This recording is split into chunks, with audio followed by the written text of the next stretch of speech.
Have you ever wondered why we don't have flying cars yet? We are in 2023 and still stuck in traffic, like it's the Stone Age? While we may not have flying cars, we got something close, or so we thought. The Hyperloop. But guess what?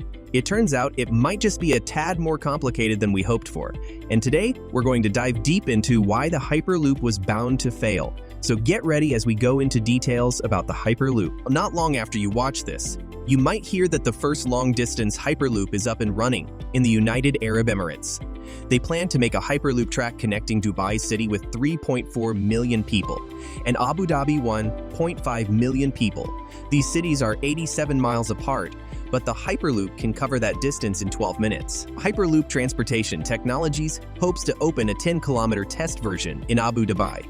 It's a little short, but it's a significant improvement over the more straightforward test tracks they've had before. PT is one of at least 9 companies worldwide working on Hyperloop systems. They're making these super-fast trains in Canada, India, the Netherlands, Poland, Spain, and the United States. HTT and Virgin Hyperloop, formerly called Hyperloop, are the most prominent players. Elon Musk, who started this trend by writing a 57-page document about Hyperloops in 2013, must be happy that many people and groups are now exploring his idea. Musk initially said that a Hyperloop from Los Angeles to San Francisco would cost as little as $6 billion, or about $15 million per mile. That's about a tenth of the expensive California high-speed rail project's estimated cost. Many, including the anti-planner, thought the cost would be much higher.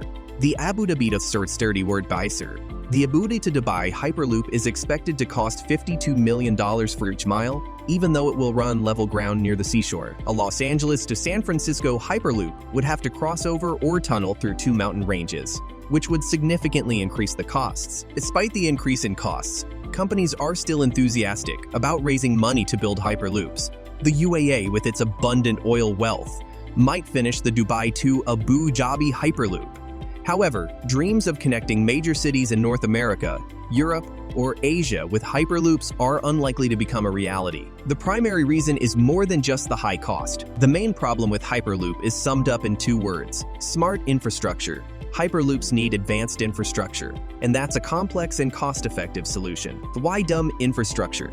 Smart infrastructure involves the integration of technology specifically crafted to enhance its functions. In contrast, dumb infrastructure relies on minimal technology and expects users to bring their technology to use it effectively. For example, roads are a form of dumb infrastructure. You can use them for various purposes, such as walking, biking, riding a horse, or driving vehicles with different power sources like gasoline, diesel, steam, or electricity. Even airplanes can land on certain roads, given they meet specific size and weight criteria. Roads are versatile and do not require specialized technology to accommodate various uses. Particularly, airports are another form of dumb infrastructure.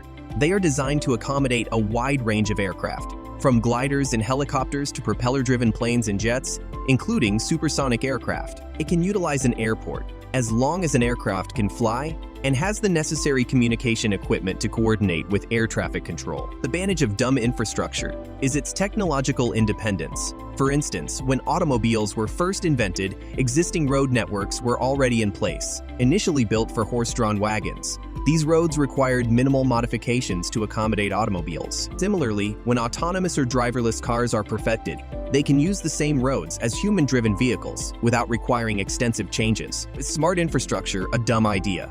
Musk originally proposed a Hyperloop system where vehicles or pods would be propelled by linear induction motors, allowing them to travel at high but subsonic speeds within a tube to reduce friction. These vehicles would float on a cushion of air, and air resistance in the tube would be minimized by placing a fan on the front of the pod, pushing high-pressure air toward the rear. However, HTT Virgin and most other companies working on Hyperloops have significantly altered this concept. Instead of relying on a cushion of air, they opt for magnetic levitation to support the vehicles. They also aim to create near-vacuum conditions within the tubes by removing most of the air. Japan has already developed maglev trains that operate at nearly 375 miles per hour, but placing vehicles in a near-vacuum tube would enable even higher speeds. Hyperloop plans often overlook the challenges of intermediate stops or switching systems to enable travel to multiple destinations. The design has yet to be proposed to allow pods from Los Angeles, for example, to share a tube to San Jose and then swiftly switch to a tube bound for either San Francisco or Oakland at high speeds. Hydrogen stops present even more problems. If pods travel in a vacuum tube, they must pass through airlocks when entering and exiting the tubes, which would add several minutes to the journey. If there are multiple intermediate stops, each stop would increase airlock time, substantially reducing the speed advantage that Hyperloop is supposed to offer over other modes of transportation. Moreover, safety concerns arise. In the event of a fire or another emergency in a vacuum tube, how would people evacuate? HTT claims to have developed safety standards, but charges €1,000 yearly $1,200 for a PDF document outlining these standards. Assurances about safety are less convincing. When access to safety standards comes at such a high cost, will the smart infrastructure be able to adapt? All these considerations will likely lead to a scenario where only particular vehicles can operate within a specific Hyperloop system. You won't be able to ride a bicycle or pilot a helicopter inside a Hyperloop. It's even possible that pods designed for a Virgin Hyperloop may not be compatible with an HTT Hyperloop, and vice versa. Europe is attempting to establish common standards for Hyperloops to ensure that vehicles from one manufacturer can work in Hyperloops built by another manufacturer. However, once this standardization is in place and a substantial amount of infrastructure is constructed, upgrading the technology becomes challenging, if possible, since the technology is deeply integrated into the infrastructure, rather than the vehicles. Adopting new technology would necessitate expensive retrofits of existing infrastructure, rendering it temporarily out of commission during the retrofitting process. Further advancements in technologies that rely on traditional infrastructure will likely make Hyperloops progressively less relevant. The advent of autonomous driverless cars, for instance, has the potential to reduce or even eliminate the inconvenience of automobile travel significantly. If you can work, read, watch videos, play games, consume alcohol or cannabis, or engage in other activities while in your car, the duration of the journey becomes less of a concern. Airliners operate globally with minimal infrastructure requirements. While standard highways extend to virtually every corner of North America, Europe, other developed regions, and much of the developing world see careers. In such a landscape, there needs to be more space for a costly, infrastructure-intensive technology that serves only a handful of cities, cannot make intermediate stops, and cannot adapt and improve over time. When CNN asks, how long until the Hyperloop is here? The answer may well be that, unless you are an exceedingly wealthy oil magnate, it may never become a reality. So this is where we end this video. What are your thoughts on the Hyperloop? You can comment below, remember to like, share, and subscribe to this channel. Thanks for watching.